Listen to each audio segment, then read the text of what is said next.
अस्सलाम वालेकुम एवरीवन। अच्छा, आज के लेक्चर में हम लोग करेंगे डिस्कस मिससेलेनियस मिस्टेक्स को। ठीक है, 3 तरह की मिस्टेक्स हमारे पास आती हैं, रिडंडेंसी की, डैंगलिंग या मिसप्लेस्ड वर्ड्स और पैरेललिज्म यानी फ्रैगमेंट। ठीक है, तो रिडंडेंसी का क्या मीनिंग होता है कि रिपीटिशन जब आपके पास वर्ड्स की कंजंक्शंस की आ रही होती है। डैंगलिंग मिसप्लेस्ड का ये मतलब है कि आपके पास जो वर्ड होता है वो गलत जगह में लग जाता है, जिसकी वजह से जो मीनिंग है वो बिल्कुल ही चेंज हो जाता है। समटाइम्स इतना फ़नी मीनिंग भी समझ आ रहा होता है उसका। और पैरेललिज्म का क्या मतलब होता है कि सेंटेंस की दोनों साइड्स के ऊपर, जब सेंटेंस कंजंक्शन से जुड़ जाए तो उसकी दोनों साइड्स के ऊपर जो स्ट्रक्चर होता है ना वो बिल्कुल सेम होना चाहिए। अगर इन्फिनेटिव का स्ट्रक्चर इस्तेमाल हो रहा है तो सेम स्ट्रक्चर इस्तेमाल होना चाहिए।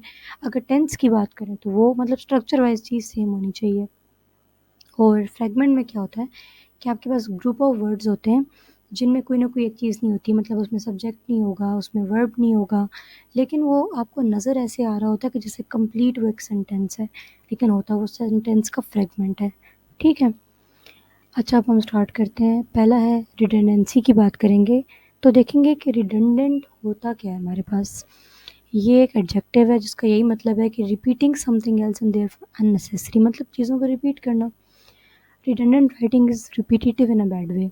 ओके, एक अच्छा इंप्रेशन नहीं पड़ता जब आप चीज़ों को रिपीट करके आप बात कर रहे होते हो। अच्छा, अगर आपको याद हो, हम अपने स्कूल टाइम में करते थे क्रिएटिव राइटिंग। ठीक है, और हमारी उर्दू की टीचर हमारे काम में अक्सर लिखा करती थी, लफ्ज़ों की तकरार मत कीजिए। ठीक है, इसका क्या मतलब है कि बार बार लफ्ज़ों की रिपीटिशन मत कीजिए। तो यहाँ पर भी ये बात कह रहे हैं कि रिडंडेंसी ये रिपीटिशन ऑफ वर्ड्स है और ये एक अच्छा इंप्रेशन नहीं देती। ठीक है, sometimes it's obvious use of synonym in the same difference but can be more subtle. कि अच्छा आप सिनोनिम्स तो यूज़ कर रहे हो, लेकिन फिर भी आप अवॉइड करो, एक कॉन्सेप्ट एक चीज़ को बार बार इस्तेमाल नहीं करना। Hated by standardised test businesses and pretty much in all non fiction. ठीक है, क्या मैंने आपको यही बात बताई कि टेस्ट में इस चीज़ को हेट किया जाता है और नॉन फिक्शन में ना, हर तरह की नॉन फिक्शन में आप इस चीज़ को नहीं पसंद करते जब आप चीज़ों को रिपीट किया जा रहा होता है। सही, अब यहाँ पर एक एग्जाम्पल सेंटेंस देखते हैं कि over the last 50 years the Beatles have spent 5 decades making great music. अब यहाँ पर क्या चीज़ दो बार रिपीट हो रही है? 5 decades का क्या मतलब होता है? एक मिनट, 5 decades का हमारे पास क्या मतलब होता है? एक डेकेड हमारे पास होती है 50 ईयर्स की, ऐसा ही है। तो 5 डेकेड्स का मतलब होगा, सॉरी, एक डेकेड हमारे पास होती है 10 ईयर्स की, हाँ। और 5 से मल्टीप्लाई करके 50 ईयर्स के 5 डेकेड्स बन गई। और लास्ट 50 ईयर्स, ये ऊपर भी यही लिखा हुआ नीचे भी, तो ये तो रिपीट हो गया ना, 2 बार सेम बात, तो हमने एक यानी इस वाली फ्रेज़ को ऊपर से हटा दिया। सही हो गया। अब हम एग्जांपल्स देखते हैं रिडंडेंसी की। ATM machine. ठीक है, अब मेरे ख्याल से इसका मीनिंग ऑटोमेटेड टेलर मशीन होता है। तो अगेन जब एंड में मशीन आ रहा है तो दोबारा मशीन लगाने की क्या ज़रूरत है? PIN जो पिन होता है, पिन में भी एंड में एन का मतलब नंबर ही होता है, तो 2 बार लिखने की ज़रूरत नहीं है। ब्लंडर ऑलरेडी एक मिस्टेक को ही कहते हैं, तो ब्लंडर और मिस्टेक 2 बार तो नहीं यूज़ कर सकते ना। बेसिक होती बेसिक चीज़ और फंडामेंटल्स भी बेसिक चीज़ 2 बार नहीं। असेंबल का मतलब होता ही इकट्ठा होना है, तो टुगेदर। अनएक्सपेक्टेड सरप्राइज़, भाई सरप्राइज़ होता ही अनएक्सपेक्टेड। अगर आपको पहले ही एक्सपेक्ट आप कर रहे होगे सरप्राइज़, सरप्राइज़ तो ना होना, फिर तो ख़राब हो गया सरप्राइज़ आपका। पास्ट हिस्ट्री, हिस्ट्री होती ही पास्ट है। Positively certain. ठीक है, अगेन यही सेम चीज़ यहाँ पर रिपीट हो रही है। True facts repeat again. Free gift, जो गिफ्ट होता ही फ्री है, कोई नहीं आपके पास, आपको गिफ्ट के पैसे तो कोई नहीं आपसे लेता। Even by one get one free हो तो फिर भी एक वाला फ्री होता है। अच्छा, alone, by one self, collaborate, okay, retreat हो। अच्छा, ह्यूमरस जोक, जोक होता ही ह्यूमरस है, होता ही मजाक है, तो क्या। एडवांस वार्निंग, वार्निंग एडवांस ही होती है। ठीक है, किसी भी चीज़ की वार्निंग पहले ही दी जाती है आपको।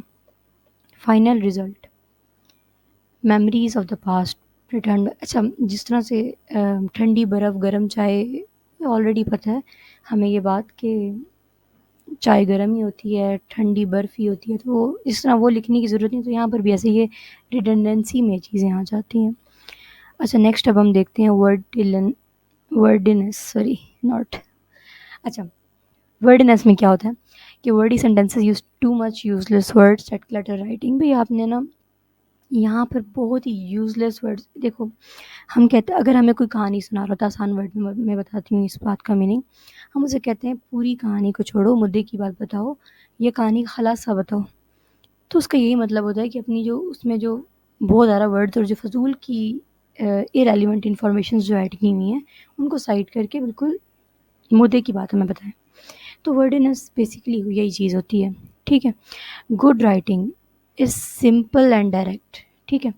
It uses the simplest words possible that conveys the same meaning. Wordiness takes away from clarity, सही है। यही कह रहे हैं कि आपके पास वर्डीनेस में जो सिंपलेस्ट वे कन्वे करने का क्या होता है कि आप सिंपल और डायरेक्ट बात बताओ। अगर आप वर्डीनेस कर रहे हो, बहुत ज़्यादा वर्ड्स यूज़ कर रहे हो, तो आपकी बात में क्लैरिटी नहीं आती है, ठीक है। ज़रा इस चीज़ का पता नहीं लगता कि आप जो है ना क्या बात कर रहे हो, ठीक है। अच्छा, how do we know we have a wordy sentence, कैसे पता लगेगा? अभी एक सेंटेंस है, इस सेंटेंस में 31 वर्ड्स हैं। इसको करेक्ट किया तो इसमें 13 वर्ड्स आ गए, इतना बड़ा डिफरेंस आ गया, यानी 2 टाइम्स से ज़्यादा का डिफरेंस आ गया। ओरिजिनल सेंटेंस वर्डी है, क्यों? Because we can express this thought using, जब भी आप किसी भी थॉट को कम अल्फाज का यूज़ करके एक्सप्रेस कर सको तो समझ लो कि वो चीज़ आपके पास एक वर्डी सेंटेंस है, ठीक है। तो अब आपने एक वर्डी सेंटेंस को कैच कैसे करना है कि जब आप देख लो कि उस सेंटेंस में आपके पास अननेसेसरी वर्ड्स का इस्तेमाल हुआ है, जब उनको रिमूव करोगे तो सेंटेंस डायरेक्ट और स्ट्रेट बिल्कुल बन जाएगा। एग्जाम्पल को पढ़ते हैं आप। For all intents and purposes the reason Mr Hendricks arrive late for work was due to the fact that he stopped at very very many at very many no it would be at many traffic lights that were red in color, ठीक है। इतनी बड़ी दास्तान, मुझे तो दो बातें समझ आई हैं कि ये बंदा इसलिए लेट हुआ क्योंकि वहाँ पर ट्रैफिक लाइट्स की वजह से फंस गया था, बस इतनी बात। अब देखते हैं नीचे क्या कहते हैं। Mr Hendricks arrive late for the work because stop, exactly यही बात लिखी हुई है।